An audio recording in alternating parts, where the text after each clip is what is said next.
ابن عباس کہتے ہیں کہ نبی صلی اللہ علیہ وسلم بیت الخلاء میں داخل ہوئے، فوضعت له وضوءا، تو میں نے آپ کے لیے وضو کا پانی رکھا. ایک وضو ہوتا ہے واو کے پیش کے ساتھ،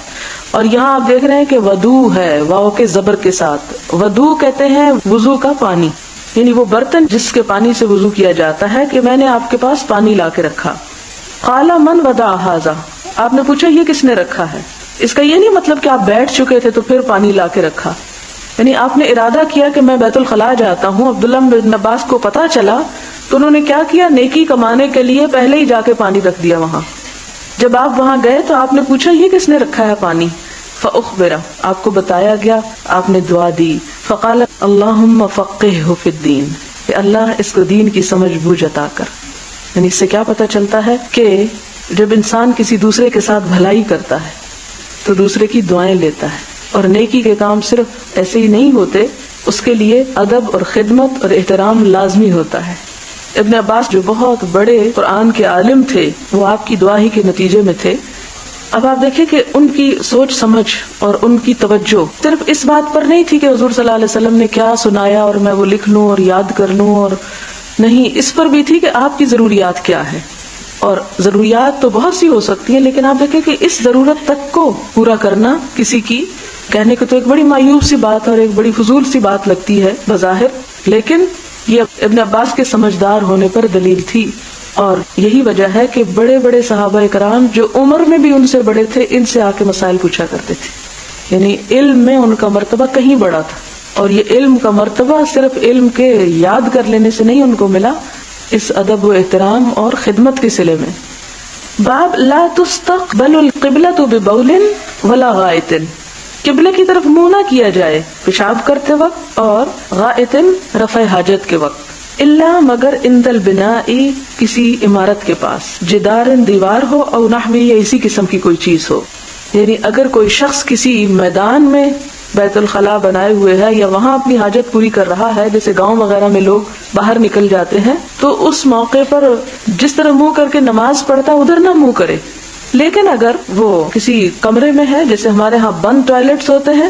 اور اس میں پاکستان میں تو ایسا مسئلہ نہیں ہوتا، بعض اوقات آپ ٹرین پر ہوتے ہیں، بعض اوقات جہاز میں ہوتے ہیں، بعض اوقات آپ کسی ایسے ملک میں ہوتے ہیں جو مسلمانوں کا نہیں، اور ان کے ٹوائلٹس عین اس طرف بنے ہوئے ہوتے ہیں جس طرف قبلے کا رخ ہے. تو اس میں یہ نہیں کہ آپ نہیں جا سکتے، یا آپ کہیں کہ اب میں تو باتھ روم ہی نہیں جاتا، اس کو تو منہ اس طرف ہے، اور کھڑے ہو جائیں آپ. نہیں، ایسے اگر وہ صحرا کے علاوہ کسی عمارت کے اندر ہے ٹوائلٹ بنا ہوا اور اس میں رخ قبلے کی طرف بھی ہے تو کوئی حرج نہیں.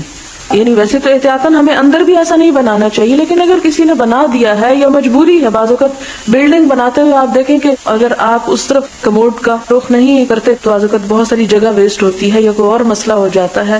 تعمیری اس میں پرابلم آ جاتا ہے، تعمیراتی کوئی مسئلہ یا پانی کے اخراج کا کوئی مسئلہ ہوتا ہے. تو ایسی صورت میں اگر مجبوراً ادھر بھی بنانا پڑے تو بنا سکتے ہیں. کیوں؟ کیونکہ دیوار ہے سامنے. لیکن دیوار نہ ہو، جیسے آپ دیکھیں نمازی کے آگے سے آپ نہیں گزر سکتے، لیکن اگر اس کے آگے کوئی آڑ رکھ دے تو آپ گزر سکتے ہیں. یہی حکم ہے کہ باتھ روم اگر دیوار کے پیچھے ہو اور قبلہ سامنے بھی ہو تو کوئی حرج نہیں، لیکن میدان میں جبکہ کوئی آڑ سامنے نہیں تو پھر قبلے کی طرف منہ نہ کریں. حدثنا آدم قال حدثنا ابن ابي ذئب قال حدثنا الزهري عن عطاء بن يزيد الليثي عن ابي ايوب الانصاري قال قال رسول الله صلى الله عليه وسلم اذا اتى احدكم الغائط، جب تم میں سے کوئی اپنی رفع حاجت کو آئے، فلا يستقبل القبلة، نہ قبلے کو منہ کرے، ولا يولها ظهره، اور نہ اس کی طرف پیٹھ کرے. شرقوا وغربوا، یا مشرق کی طرف منہ کر لو یا مغرب کی طرف، کیونکہ مدینہ سے مکہ جو تھا جنوب کی طرف تھا اور مدینہ شمال کی طرف. باب من تبرز علی لبنتین، دو اینٹوں پر بیٹھ کر رفع حاجت کرنا، کیا اس کی اجازت ہے؟ یعنی کموڈ وغیرہ یوز کرنے کی یا ان چیزوں کی اجازت ہے؟ ایسا کیا جا سکتا ہے؟ اور میں کبھی کبھی سوچتی ہوں اتنی ڈیٹیلز کی ضرورت کیا تھی، تو پھر مجھے خیال آتا ہے کہ لوگ انہی مسائل میں بہت بال کی کھال اتارتے، یہ حلال ہے، یہ حرام ہے، یہ جائز ہے، یہ ناجائز ہے، ایسا کر سکتے، ایسا نہیں کر سکتے، اس پہ کیوں بیٹھ گئے، یہ بدعتی ہو گیا، یہ فلانا ہو گیا. اس لیے اتنا کھول کھول کے ایک ایک بات کو بتا دیا گیا کہ سب شک نکل جائیں کہ اگر کوئی زمین پہ بیٹھتا ہے تو بھی ٹھیک ہے، اگر کوئی دو اینٹوں پہ اونچا ہو کے بیٹھتا ہے تو بھی ٹھیک ہے، اور اگر کوئی کموڈ پہ بیٹھتا ہے تو بھی ٹھیک ہے. یعنی کسی میتھڈ میں حرج نہیں ہے جب تک کہ وہ انسان کو طہارت دیتا رہے، یعنی اس میں طہارت ڈسٹرب نہ ہو، ناپاک نہ ہو انسان. حدثنا عبد الله بن يوسف قال اخبرنا مالك عن يحيى بن سعيد عن محمد بن يحيى بن حبان عن عمه واسع بن حبان عن عبد الله بن عمر انه كان يقول ان ناسا يقولون، وہ کہتے ہیں کہ لوگ کہتے ہیں